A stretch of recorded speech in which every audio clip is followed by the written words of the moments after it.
오늘은 자비가 풍성하신 하나님 책 44페이지 중간쯤에서 살펴보도록 하겠습니다.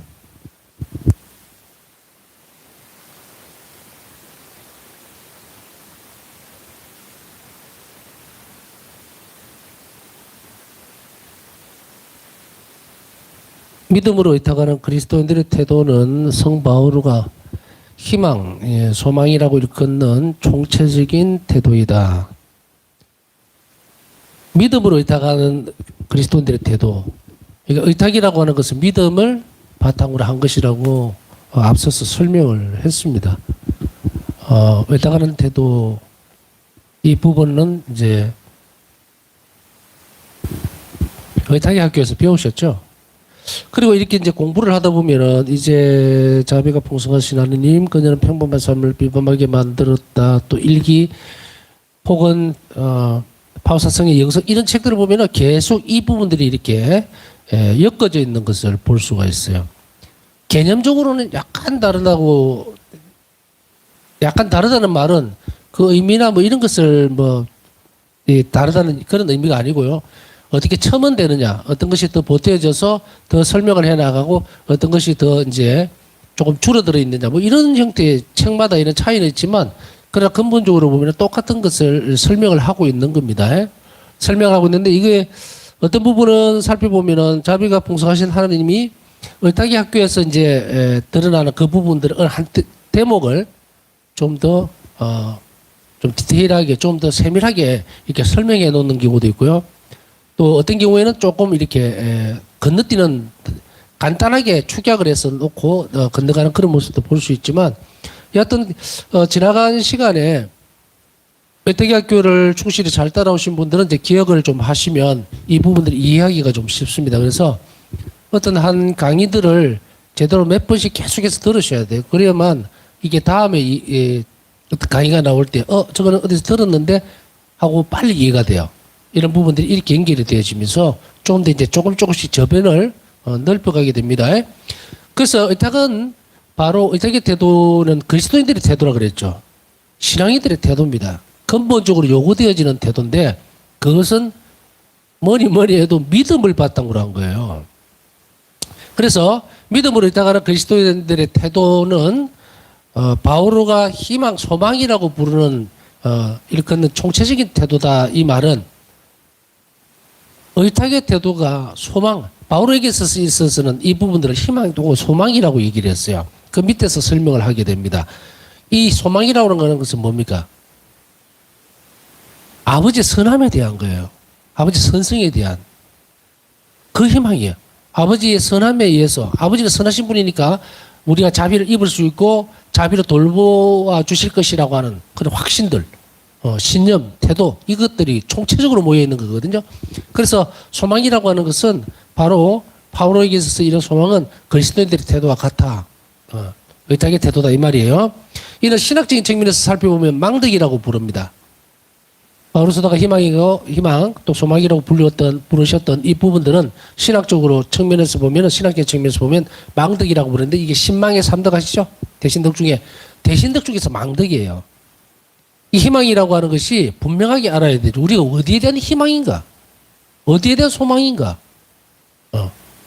신덕, 믿음이죠. 신덕은 그걸 바탕으로 해서 의탁의 태도가 드러나야 되는데 이 의탁의 태도는 바오로가 얘기했던 그런 희망, 소망이라고 하는 거 총체적인 건데 이 신덕에서 망덕으로 넘어져. 믿음에서 이제 망덕으로 넘어가는데 이 망덕은 뭐냐면 의탁의 총체적인 태도예요. 의탁도 하나의 특성이 아니라 그랬죠. 총체적으로 모여지는 태도라 그랬고 바로 바오로 사도가 얘기하고 있는 희망, 소망이라고 불리우는 이 총체적인 태도도 의탁의 태도와 같은 거예요. 그래서 이걸 망덕이라고 부르는데 그 뿌리와 원천은 각 인간에 대한 하나님의 무한하신 사랑과 선하심을 믿는 살아있는 믿음이다. 앞에 설명해 드렸습니다. 의탁은 무엇이 되는 의탁인가? 어디에 출발되는가? 그건 믿음에 출발하는 거예요. 믿음을 기본으로 해서 믿음으로 드러난 그 의탁의 태도예요. 그러면 믿음은 어떤 것을 소망하게 됩니까? 뭘 믿는다고 하는 것을 바란다는 거잖아요. 그럼 그게 바람이 뭡니까? 소망이거든요. 그러니까 예수 그리스도를 하나님 믿음으로 인해서 우리는 뭔가를 바라게 됩니다. 원하게 된다는 얘기죠. 그 소망이에요. 이 소망이 뭐냐? 바로 아버지의 선함에 대한 거예요. 아버지의 선함을 믿는. 하느님은 선하시다. 그러면 하느님 선하시다라고 고백하면은 어떤 것이 나옵니까? 가야겠죠, 하나님께. 그게 행복의 원천이고, 그리고 그 안에 모든 것이 들어있고, 나를 돌보시는 분이고, 이제 거기서 흘러나오죠. 그래서 그 소망은 바로 하나님께 선함을 믿는, 그래 살아있는 믿음입니다. 그리고 희망과 겸손 사이에는 깨뚫을 수 없는 연결고리가 있습니다. 인간에 있는 좋은 것은 모두 하나님께서 베푸신 선물이라는 깊고 충실한 신념이 바로 겸손이기 때문입니다. 희망은 아까 얘기했듯이 하나님의 선하심에 대한 거예요. 그래서 이 희망, 소망, 이 부분들은 우리가 아버지께서 선하시지 않는다면 우리는 원하지 못합니다. 원할 수가 없잖아요. 우리 천국에 왜 가야 되는데, 왜? 아버지가 선하시던, 선이라는 건 좋은 거라는 이야기예요. 모든 좋은 것. 행복이죠. 뭐 선을 행복으로 바꿔도 돼요, 하나님 안에서는. 근데 그게 있기 때문에 믿고 바라고 따라간단 말이죠. 그런데 여기에서 소망이라고 하는 것은 총체적인 태도라 그랬어요. 아버지의 선함에 대해서 우리가 받아들일 때는 그것을 따라가기 위해서는 많은 어려움들이 있습니다. 하나 예를 들면 이거죠. 아버지가 선하다고 믿는 사람이 오늘 나에게 주어져 있는 일들을 어떻게 해석을 해나가고 받아들이냐는 아버지의 선함을 안 믿는 사람하고 차이가 확 납니다. 이 말은 앞에서 설명을 쭉 해서 지금 계단식으로 설명을 해서 왔지만, 자, 하나 예를 들어 A라는 오늘 상황이 있습니다. A라는 상황에서 나는 아버지가 선하신 것을 믿는 사람이에요. 믿는 사람이에요. 그런데 지금 앞에 보면은 이게 지금 내가 받아들일 수 있는 게 아니에요. 힘들어. 고통스럽고 아파. 그런데 아버지에 대한 선함에 대한 희망이 있는 사람, 믿음은 뭘 이야기를 합니까? 이것을 통해서 나에게 좋은 걸 주시리라고 하는 확신이 있죠. 그래서 그것을 받아들인단 말이에요. 그런데 받아들이는 것이 그냥 아버지 선하시고 아버지께서 원하시지 않으면 어떤 일도 나에게 일어나지도 않고, 그리고 이것은 내 눈에는 지금 나쁘게 보이지만 분명히 아버지께서, 선하신 아버지께서 허락하신 것이니까 나에게 좋은 것일 것이야 라고 결단을 내렸다 치더라도, 자, 여기까지는 이제 아버지 선함에 대한 믿음의 확신이죠. 그리고 그것을 받아들이는 것, 그 의탁이죠. 그 선함에 내가 믿었으니까 의탁을 하고 그 일을 의탁했기 때문에 따라가야 된단 말이죠. 그럼 여기서 의탁하는 태도가 드러나기 위해서는 어떤 여러 가지 것들이 많이 필요합니다. 총체적으로. 그냥 아까 앞에 설명하듯이 그래 내가 한번 해보자 이렇게가 되는 게 아니에요. 아버지의 선함을 믿고 내가 따라가려고 하지만 불안하죠. 힘들어요.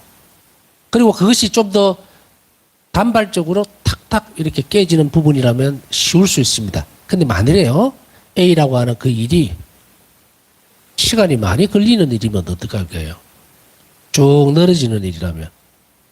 이때는 그래 좋다 내가 한번 해보자 라고 덤빈다고 해서 될 문제입니까? 아닐 거란 말이죠. 예를 들어서 용서라든지 화해라든지 뭐 적각적각 일어나는 그런 것도 있을 수 있겠지만, 예를 들어서 병고 같은 거 길죠. 하루 만에 딱뚝딱 해결 안 됩니다. 그리고 예를 들어서 세상에서 살아가면서 금전적인 부분도 있을 수 있죠. 그죠? 그래서 뭐 여하튼 여러 가지 상황으로 얽혀 있는 그런 상황에서 참 힘들고 다람쥐 쳇바퀴 돌듯이 그것에 벗어나지 못한 그런 상황 늘어지죠. 기간이 있단 말이에요. 그러니까 한번 내가 그래 나는 하나님의 선함을 믿으니까 한번 덤벼보자. 그걸로 끝나는 문제가 아닙니다. 그러면 여기에 또 무슨 특성이 필요하겠어요? 인내심이 또 필요하죠. 그리고 아버지의 선함에 대해서 내가 그것에 대해서 의탁이 있기 때문에 겸손한 태도가 또 필요하죠. 왜냐하면은 희망과 겸손 사이에는 깨뜨릴 수가 없어요. 왜냐하면 내가 오늘 선한 일을 한다는 것은 뭡니까? 나에게는 선한 것이 없어요. 원죄 이후에 사람 안에서는 선한 것이 나오질 않아요. 나한테 선함이 있다면은 바우사 성자가 뭐라고 일기에서 말씀하셨어요? 그것은 오로지 영성체 덕분이라고 그랬죠. 그럼 부어진단 말이에요, 선물이. 그러면 이 선함이 나에게서 드러나고 표출되는 것은 어떤 부분입니까? 그것은 바로 아주 깊이 있는 신뢰감이에요. 아버지의 선함, 아버지의 선성, 아버지께서 선하시기 때문에 나에게 일어나는 이 일도 하나님께서 나에게 부어주신 은총이라는 그런 뿌리 깊은 신념, 그렇게 받아들임, 그것이 바로 겸손입니다. 그래서 나에게 주어져 있는 모든 좋은 것은 아버지에게서 받은 것이다. 하나님을 통해서 성체를 통해서 나에게 오신 것이라고 하는 아주 뿌리 깊은 신념, 그게 바로 겸손입니다. 겸손이기 때문에 이 겸손한 영혼은 어떤 것도 원하지를 않습니다. 충실하게 되죠. 그래서 뭔가를 해놓고 뭐 뿌듯하다, 마음이 편하다, 나는 오늘 보람된 일을 했다. 절대로 그러지 않는다. 겸손한 영혼은. 그래서 이런 바로 희망과 겸손 사이에는 이런 연결고리가 있어요.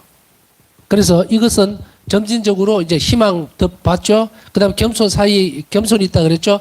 근데 또 뭐 설명했습니까? 이 겸손한 영혼은 통해를 한다 그랬죠. 겸손한 영혼은 자신이 누군지를 충실하게 알고 있기 때문에 하나님 앞에서 정말 내가 별 볼 일 없는데도 불구하고 이렇게 귀하게 사용을 해주시는구나 라고 하는 그런 충직한 마음들, 그 안에서 뭐가 자랍니까?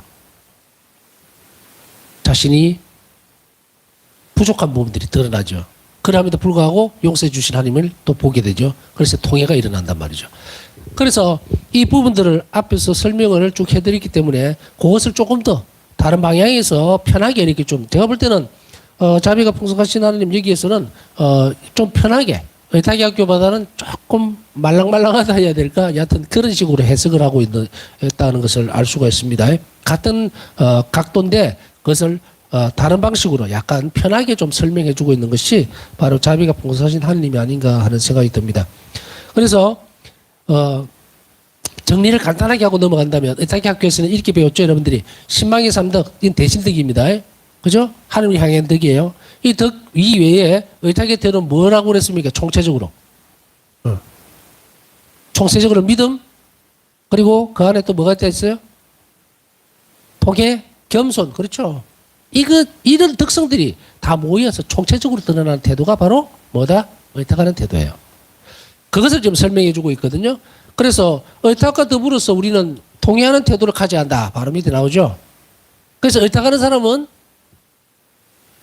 통해하는 태도가 나오게 돼 있어요. 왜냐하면 뿌리 깊은 신념이에요. 아버지의 선하심에 대해서 내가 맡기는 것이기 때문에 맡기는 사람들은 자신을 잘 돌아봅니다. 자신을 잘 돌아보지 않는 사람은 절대로 의탁 안 합니다. 만일에요, 큰아들과 작은아들의 이야기를 했습니다만 탕자 비유에서 작은아들이 만일에 자신의 죄를 돌아보지 않았다면 그때에 자기만 쳐다봅니까? 세상하고 자기를 보는 게 아니에요. 아버지를 떠올리게 되죠. 그래서 복음에서는 뭐라고 얘기합니까? 아버지 집에는 타인들도 먹을 것이 차고 넘치는데 나는 이게 뭐 하는 짓이야? 온갖 천대도 다 받고. 그러나 자신의 처지를 돌아봤을 때는 비교해서 좀 돌아본 거예요. 아버지 집에 있을 때를 비교해서 자신을 본 거죠. 그러니까 아버지께서 나에게 얼마나 좋은 걸 주셨는가에 대한 거예요. 그것을 알고 난 뒤에 그 다음에 자신을 돌아보게 됩니다. 통해는 바로 하나님께서 베푸셨던 자비에 대해서 반응이 일어나는 거예요. 그래서 작은 아들은 즉시로 이렇게 떠올리게 되죠. 아버지께서 얼마나 나에게 잘해주셨는데 나는 지금 나와서 이게 무슨 꼴인가. 아버지를 떠났기 때문에 일어난 일이라는 거예요. 그래서 아버지에게 받았던 것에 대해서 반응을 하는 겁니다. 이제 자신의 처지와 비교를 해서 이제 얼마나 잘못되어 있는지를 드러내는 것. 그게 바로 통해죠. 그래서 돌아가야겠다. 그래서 의탁과 더불어 우리는 통해하는 태도가 이렇게 자연스럽게 나와야 됩니다. 그래서 통해하지 않는 사람은 의탁하지 않는 사람이 왜 내가 가진 게 많으니까 뭐 굳이 우리 그런 이야기를 뭐 비유적으로 한번 볼 수 있을 거예요. 내가 만일에 주머니에 돈도 많고 그 다음에 뭐 이러면 뭐 굳이 뭐 옆에 다른 사람들한테 아쉬운 소리 안 합니다. 그렇죠? 좋은 집에다가 좋은 차에다가 뭐 내 먹고 싶은 거 다 먹고 내 하고 싶은 거 다 하는데 굳이 뭐 다른 사람에게 가서 뭐 부탁하고 이 좀 해줄 수 있겠니? 이렇게 안 합니다. 안 하면 무인으로 살죠. 자기밖에 몰라요. 그렇지만 이런 사람에게 있어서는 통해하는 게 있을 수가 없잖아요. 의탁하는 태도가 안 나옵니다. 자신에게 완전하게 의지하고 있기 때문에. 그러나 통해는 뭡니까? 부족한 거예요. 없는 것. 그래서 뭐 정말 가난하고 없고 이러면은 뭔가 자꾸 사람들에게 뭔가를 얻어야 되고 이 부족한 걸 채워야 되잖아요. 그러다 보니까 옆으로 자꾸 기대게 되죠. 기대하게 되죠. 이렇게. 그러와 마찬가지로 이 기대치라는 게 20이 됐느냐, 30이 됐느냐, 50이 됐느냐는 사람마다 다 틀립니다. 내 기대치가 나에게 기대지 않고 이제 점진적으로 바오사 스님에게 있어서의 특성은 성장을 보면 이제 자신에게 기대하고 의지하던 부분들을 점점 줄여나가죠. 줄여나가는데 그 과정 안에 얼마나 많은 특성이 자랍니까? 그전에는 내 힘으로 내 머리가 좋으니까 내가 돈이 있으니까 내 마음대로 하고 하던 이 부분들이 이제 점진적으로 깎여져 나가고 튕겨져 나가니까 어떻게 돼요? 힘들어집니다. 힘들어진다고. 그래서 그 힘들어지는 그 과정 안에서 인내심도 배우고 그리고 용기도 생기고 이러죠. 이런 부분들을 이제 계속 체험적으로 겪어나가면서 바오사 성녀는 이 부분 안에서 특성들이 자라나게 되는데 이 특성들이 전부 다 모여서 을당하는 태도로 넘어가게 된다는 이야기예요. 예수님께서는 멀찍이 서서 하늘을 향하여 눈을 들 엄두도 내지 못하고 가슴을 치며 오 하느님 이 죄인을 불쌍히 여겨주십시오. 루카복음 18장 13절 라고 한 세례의 기도를 칭찬하셨다. 통해하는 죄인을 보고서 멀찍이 서서 눈을 들지도 못하고 눈을 들지도 못하는 이 세리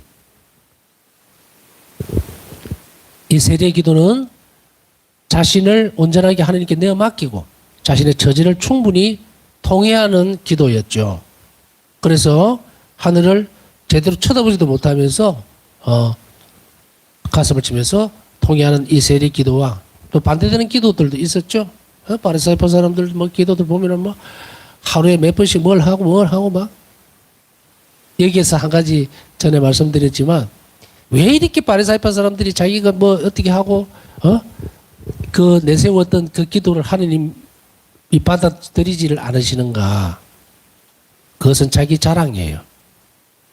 자기 자랑이었고 자기 것을 드러내려고 하는 건데 사실은 보면은 이들이 가지고 있던 태도는 뭡니까? 경건함이에요.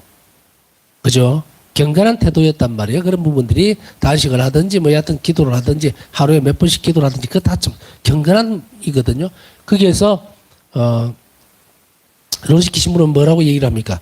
경건함이 구원을 보장받지는 못한다. 우리 이 부분들을 계속해서 반복해서 얘기를 합니다. 구원은 선물입니다.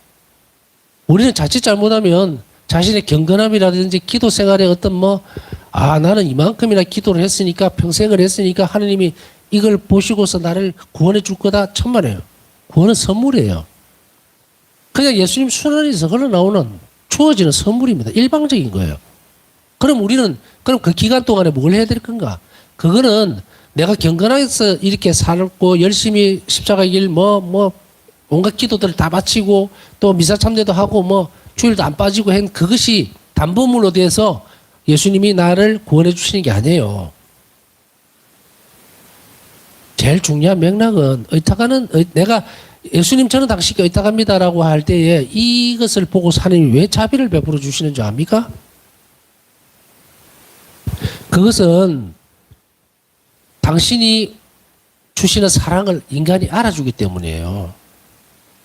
그래서 결국 신앙생활이라고 하는 것은 정말로 경건한 그리고 거룩한 그런 부분들은 하느님의 사랑을 내가 감사할 때 그때 우리 구원은 완성이 됩니다.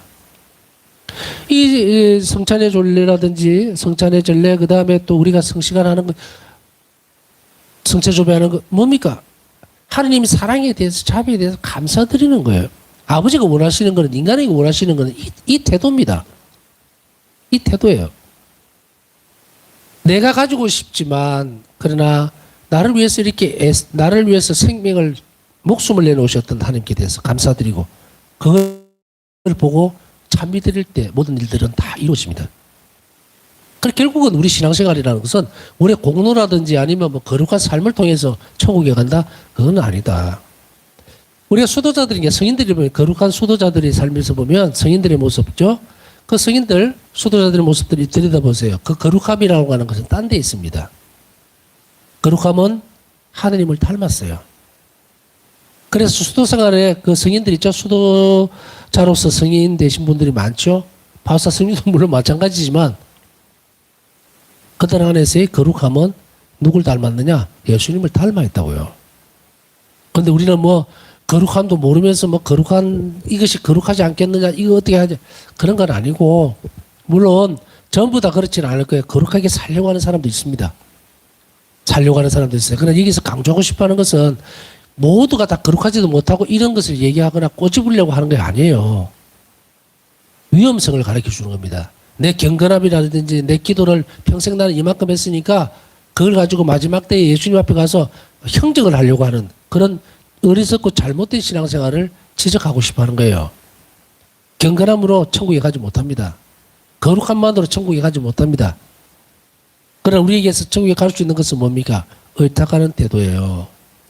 그저 하나님께서 주신 사랑에 감사드릴 줄 알 때, 나를 위해서 이렇게 피를 흘리시고 목숨을 내놓으신 것에 대해서 정말 너무도 감사드리고 찬미 드릴 때, 그때 의탁이 결정체가 되는 거예요. 그러면 그 사람 삶은 바뀌겠죠. 말로만 되어지는 것이 아니기 때문에 의탁의 태도는 아까 얘기했듯이 모든 특성들의 총체적인 태도라 그랬죠. 합쳐져 있는 연결되어 있는 연합체적인 어떤 태도면서도 동시에 이것은 실천을 요구한다는 것도 잊지 말아야 됩니다. 나는 거룩합니다 하고 속으로 말할 것이 아니에요.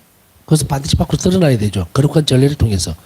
나는 하나님 자비를 믿습니다라고 한다면 혹은 하나님께 의탁합니다라고 하면 그 사람 반드시 뭘 해야 된다? 행동으로 다른 사람들에게 자비를 해야 됩니다. 그것이 전에도 배웠듯이 말이나 행동이나 기도로서 이웃에게 자비로워질 것, 그것을 잊지 말아야 합니다. 그 태도를 훌륭하게 견지한다면 우리는 하나님께 대한 의탁을 키워나가는 사람이라고 볼 수가 있습니다. 의탁과 겸손으로 가득 찬 기도는 의롭다고 인정을 받습니다. 하나님께서는 교만한 자들을 내치시고 겸손한 이를 들어올리시기 때문이다. 의탁과 겸손으로 가득한 기도는 의롭다고 인정을 받으면 어떻습니까?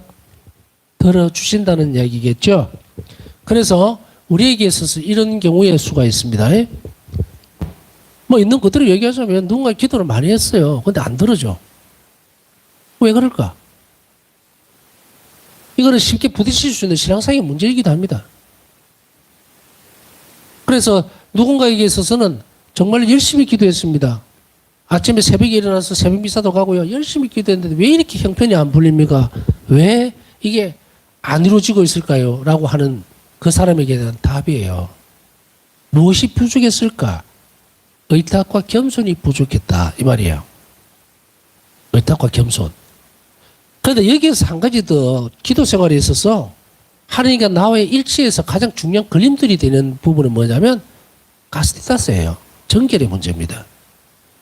그래서 오늘날 너무도 많은 부분들이 우리 자신들을 다른 쪽으로 끌고 들어가는 경향이 참 많을 수 있습니다. 특히 이 매체를 통해서. 코로나가 2년 동안 지났잖아요. 그러면서 2년 동안 사람들을 못 만나게 하니까 사람들이 전부 다 시간들을 못 견뎌내죠. 그러다 보니까 여러 가지 부분들에 있어서 많이 노출되어 버립니다.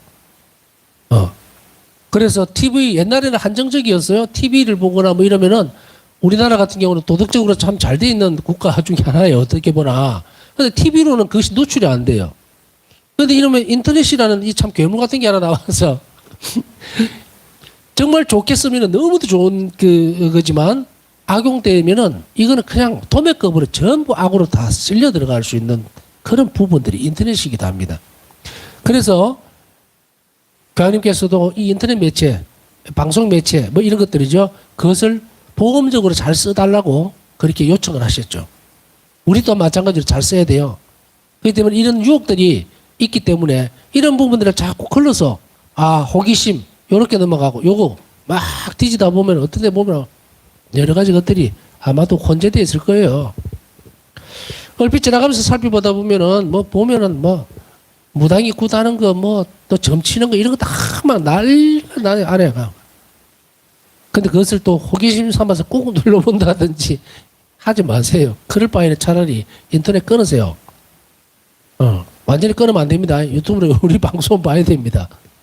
자, 여러분 각자들에게 이런 시련들은 계속해서 주어집니다. 그러면은 이제 이런 것들을 우리는 한번 볼까요? 그것에서 우리가 자유로워져야 돼요. 그래서 우리가 이 부분에 있어서 기도 생활에서 늘 강조하고 있지만 바오사 성경의 일기에서 보면 가장 먼저 하나님께 요청했던 것이 뭡니까? 그것은 바로 순결에 대한 부분이었어요. 그래서 이것이 눈으로 보는 것, 귀로 듣는 것, 이런 것들이 생각으로 이어지기 때문에 바로 이런 것을 조심하고 해야 되는 이유는 나중에 드러나죠. 여러분 일기를 쭉 묵상할 때 따라왔으면 잘 아실 거예요. 예수님은 이 바오사 성령에게 무엇을 요구를 합니까? 우리 육신은 영성질에 인해서 거룩해졌기 때문에 우리 입도 눈도 코도 생각도 감각 모든 감각 전부 다 하나님께 향해 있어야 돼요. 여기에 고장난 것이 불순결이거든요. 그래서 이렇게 되어 있으면 그 영혼이 어떻게 됩니까? 하나님과 통교를 할 수가 없어요.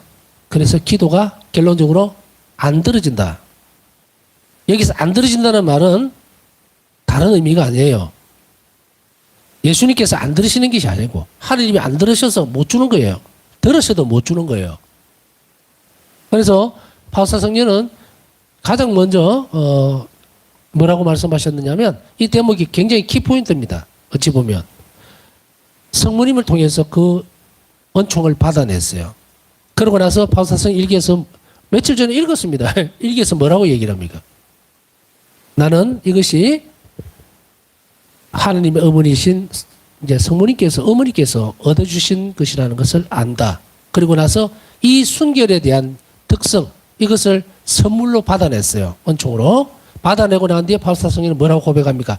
이 이후로는 어떤 육체적인 유혹도 어떤 생각도 나를 꼬드기지 못했다. 쉽게 얘기하면 완전히 순결하게. 그럼 뭡니까? 이 가스티다스 이거 정덕은 얻어내는 은총입니다. 덕성이에요.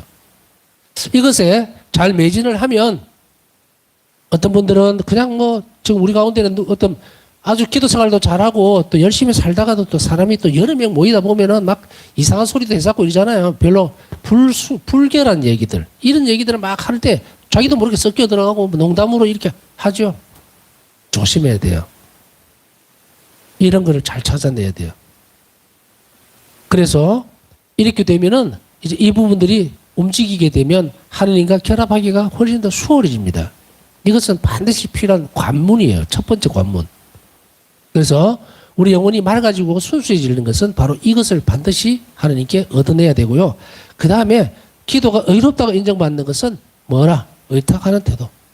그것이 없어서 그 기도가 잘 안 들어진 거다. 이렇게 보시면 돼요. 안 들어진다는 말을 잘 새겨 들으시겠죠, 이제. 예수님 주실 거예요. 근데 내가 그릇이 안 돼 있다. 그러면 지금부터 뭘 해야 된다?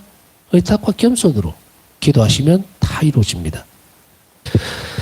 뭐 여러분들도 그런 고민이 있을 거고요. 주변에도 정말 예수님 내 기도 좀 들어줬으면 좋겠습니다. 라고 하는 부분들이 있으면 그들에게 격려하고 어떻게 기도하는가 의탁과 겸손으로 하십시오. 라고 잘 일러주십시오. 인간의 생애는 끊임없는 변화의 과정입니다. 그렇죠? 우리는 태어나면서부터 동물하고는 다릅니다. 영성생활도 마찬가지지만 성장한다는 말을 자꾸 쓰죠. 동물들 한번 보세요. 얼마나 빨리 크는지 모릅니다. 예? 고양이든 뭐 강아지든 보면요. 한 두세 달 지나면 막 이만큼씩 커가 있어요. 사람은 어떻습니까? 사람은. 차이가 엄청나죠. 성장 속도에서. 그 대신에 이제 수명이 좀 짧죠. 동물들은. 그래서 사람은 영혼도 같이 성장하고요. 우리 육체가 자라는 만큼 같이 천천히 성장한다는 것을 우리는 알아들어야 됩니다. 그래서 우리의 생애는 끊임없는 이 변화를 겪는 그런 과정입니다. 즉 죄에서 돌아서서 하나님을 완전히 이해하고 받아들이는데 부족한 부분을 채워나가는 과정인 겁니다.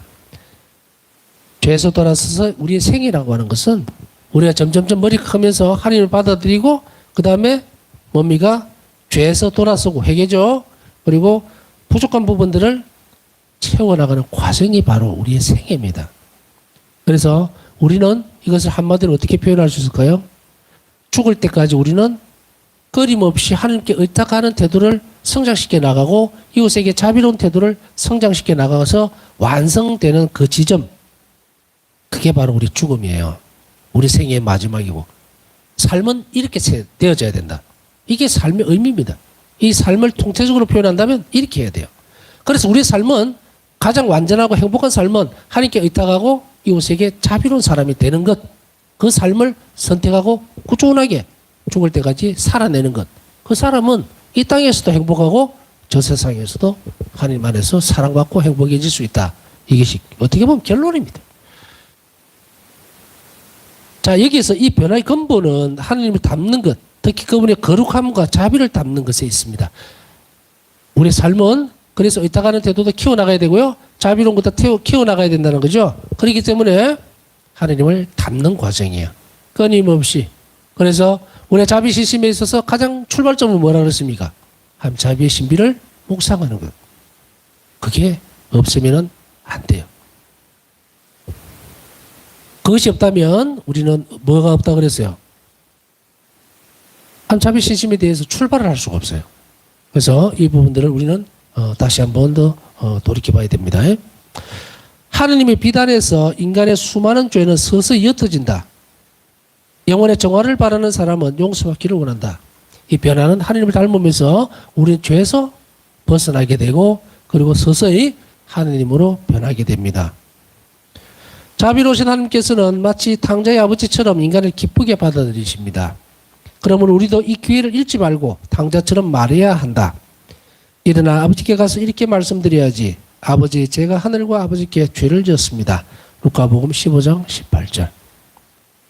이것이 우리가 근본적으로 선택해야 되는 태도라는 것을 잊지 말아야 합니다. 이제 우리는 다음 주는 대림이죠. 대림 시기는 바로 예수님 오시기 전에 우리 자신을 잘 돌아보는 시기이기도 합니다. 남은 시간 묵상하면서 아버지와 하늘과 아버지께 죄를 지었습니다. 그리고 앞으로 그렇게 하지 않도록 도와주십시오라고 기도하면서 남은 시간 묵상하도록 하겠습니다.